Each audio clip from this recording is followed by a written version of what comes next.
Hello, good evening. Night ride. Nandito ako ngayon sa Duterte Road, Binitayan, opposite side. Maraming parang mga i-develop dito ng mga subdivision or warehouse. May nagtatayo dito, bodega. It's been a while bago ako nakabalik ulit mag-bike.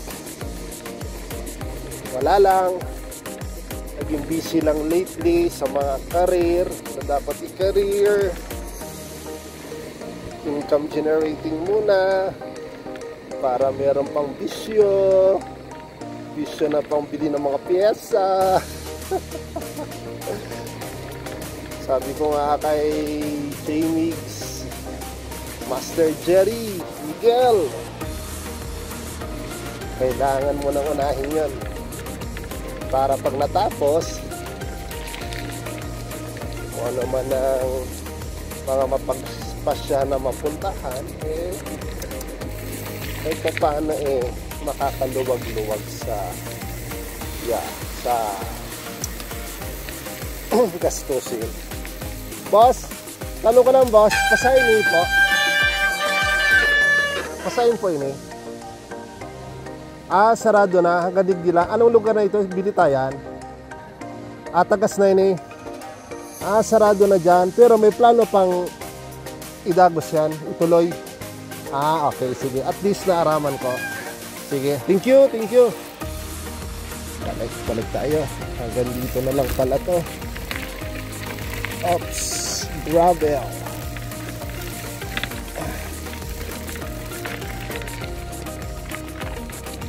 At least nakita ang kinaganda dito, meron siyang bike lane. Sige po. Naghanap kasi ako ng place na walang masyadong sasakyan, parang ganito, buwelo lang, buwelo. Sige, later na lang. Ay, nako. Dito na ako ngayon sa Banyag, Daraga, Albay. Tinry ko lang yung opposite ng Duterte Road. So, hanggang tagas lang pala siya. Pero may talo pa daw i-develop yun. Baka siguro labas yun somewhere in Pawa. Dire-diretso na yun. Papuntang kung gusto mo pumunta ng Santo Domingo, Albay.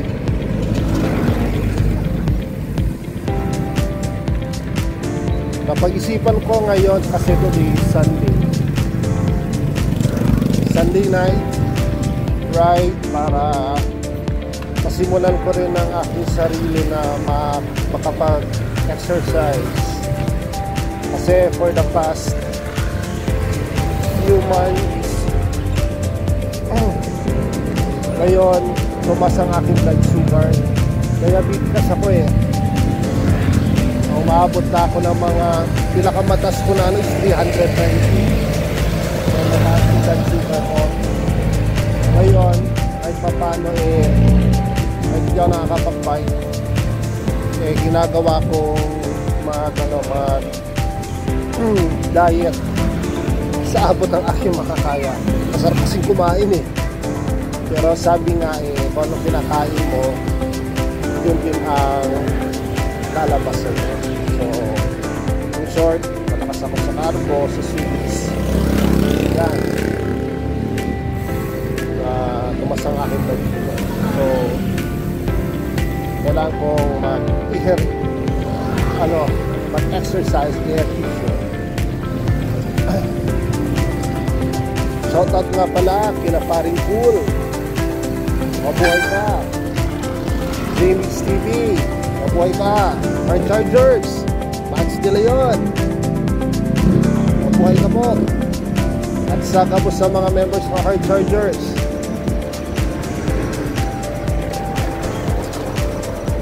wow.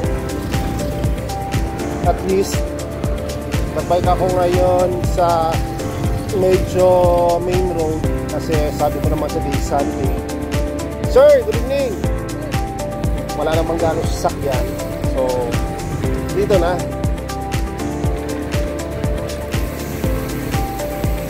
Pero diretso lang ako hanggang ano, Tigaa, Legazpi City. Then, U-turn. At balik na na punta ako sa Wangan.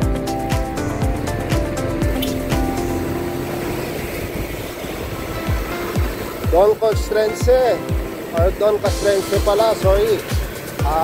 Nag-Film Bikers Club, mabuhay kayo. Plano si Krista. Nandito kayo. It's been a while. Hopefully, magkaroon tayo ng activity ulit. Yung makasama ako sa inyo sa pag-rides, mag-bikepacking. Yun.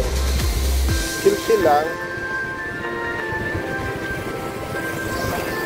Si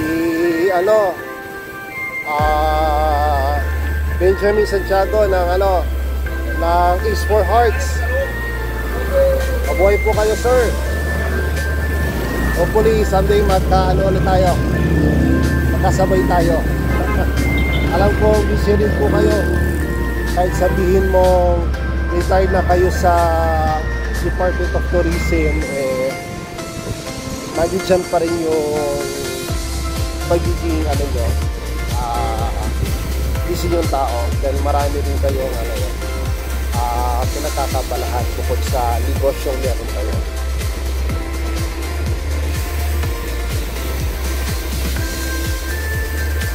Pa-share ko lang sa iyo itong ginagamit ko ngayong bike. From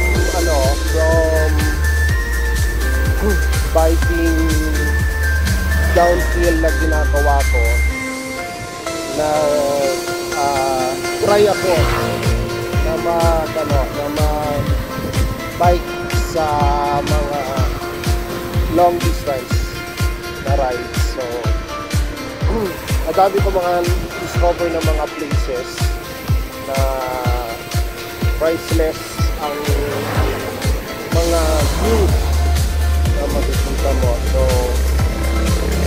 enjoy, kaya so, ngayon month of August, sabi ko nga first week pero hindi pa natapos yung aking proyektong napagawa. So muna tayo, extend muna, pero ngayon hindi ko na kailangan excuse pa sarili ko kasi may time ako ngayon. Ayan, nandito na ako sa Tabon, Legazpi City.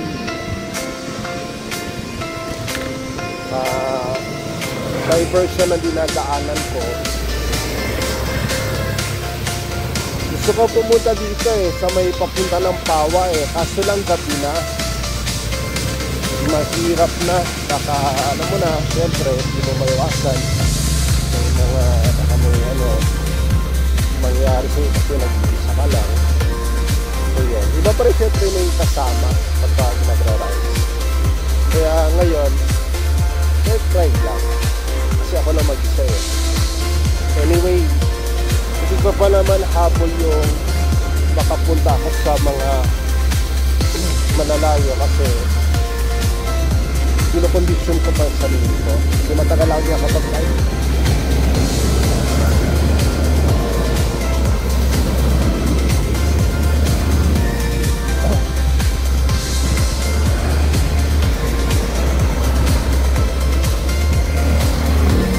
Wow!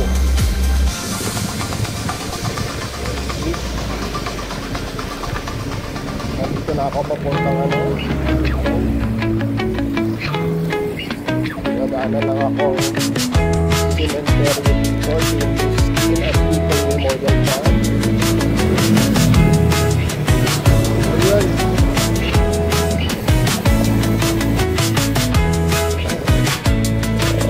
Ngayon nalilibago ako sa bike ko kasi palit ako ng fork from air suspension.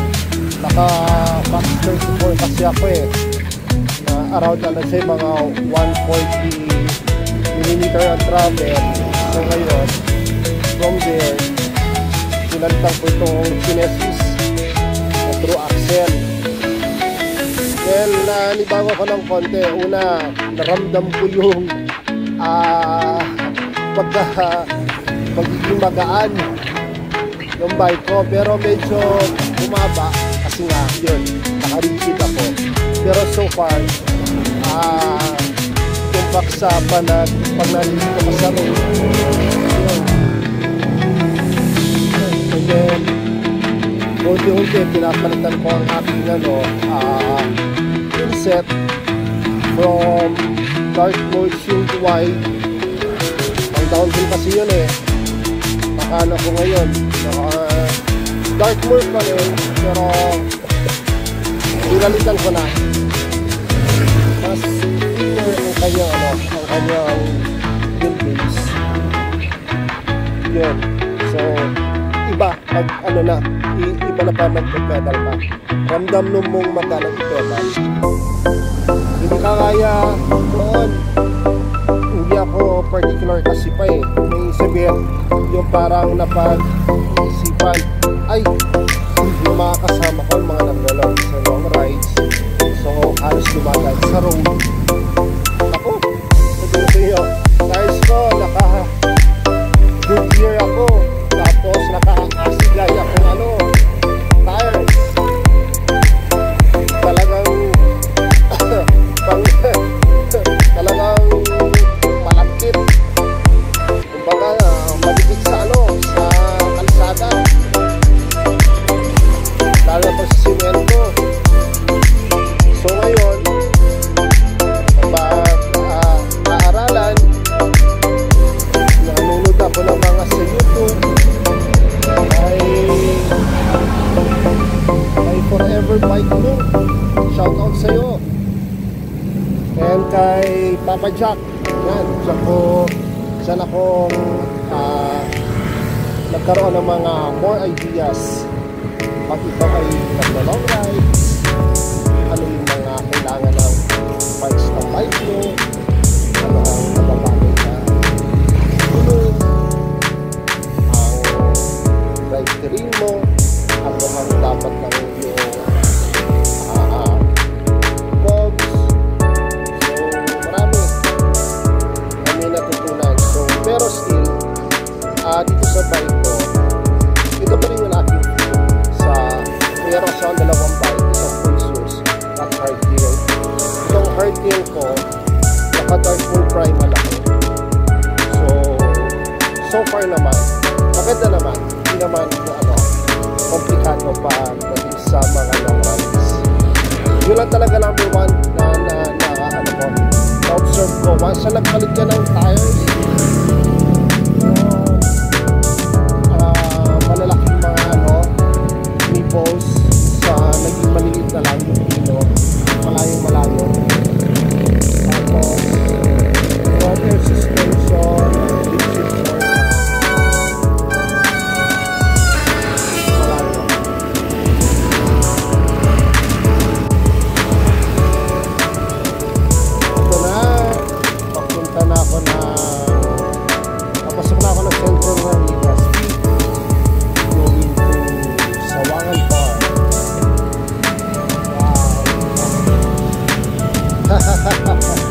enjoy!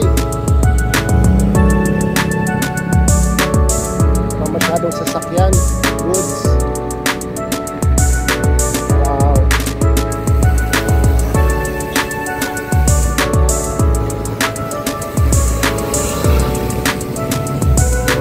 Anyway, try din ako vlog. So, bisita lang kayo sa aking channel. Boylak stands for Boylak Bike. May mga videos ako doon na ano yung mga magagandang papuntahan dito sa Albay at mga experience ko during bike pack. Subscribe na rin kayo.